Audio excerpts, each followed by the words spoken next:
Well, hello, everybody.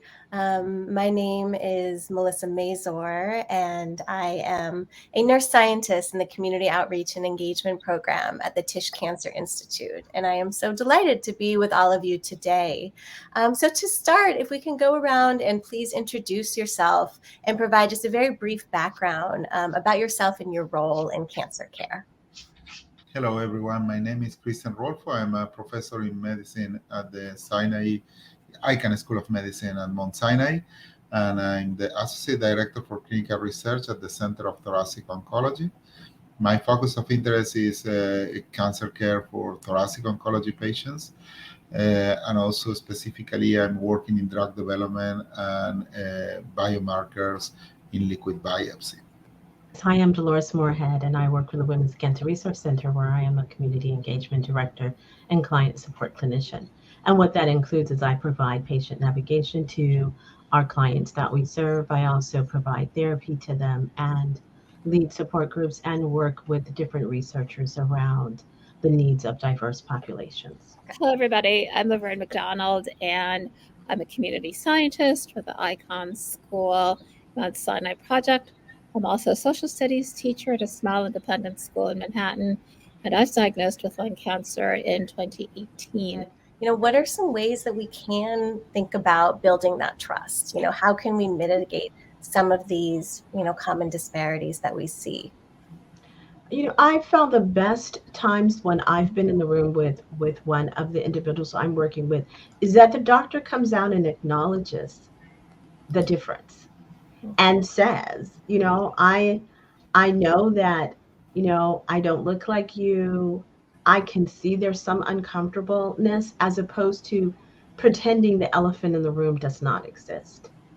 And I think providers who become comfortable with this, particularly in settings where individuals have not been treated well, that starts to build the trust. The person then says, you see me, you're acknowledging my experience, and you also aren't making me a difficult patient. And it provides an opportunity for that individual to say the truth. I'm scared. My aunt died. She was, she was split. She had surgery, air hit it, and she died. These are real things that people feel. And if you don't address those in the beginning, you miss the opportunity to build that necessary trust that says, I'm the doctor here to help you, and we work together as a team.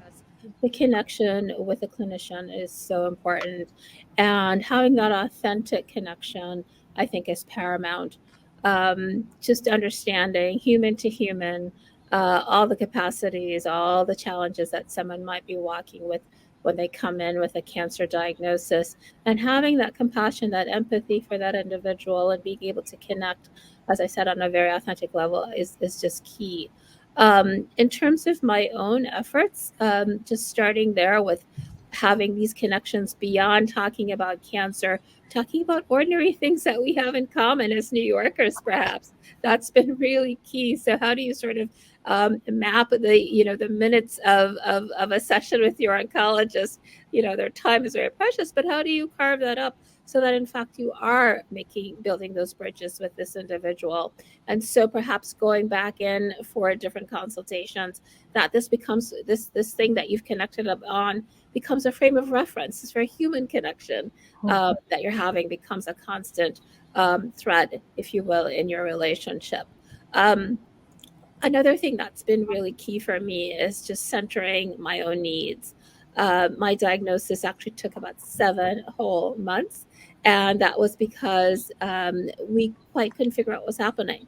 I had a primary care physician with whom I'd had about a 15-year relationship at that point, and she trusted me infinitely that when I said I was feeling this malaise in my body, she was really a partner with me in trying to figure out what the source of that malaise was. And it turned out to be stage 4, a genetically driven lung cancer. So I'm very grateful for her insistence, for her partnership in the process. Since diagnosis, it's been really important for me to pay attention to various symptoms that might present and reaching out to my care team to say, oh, this may be a small thing, it may be insignificant, but is it a thing? Can you perhaps reference this with me? Also doing your own research. I think it's important to educate yourself, that you're sort of thinking about, well, what is this thing? There are so many resources out there now.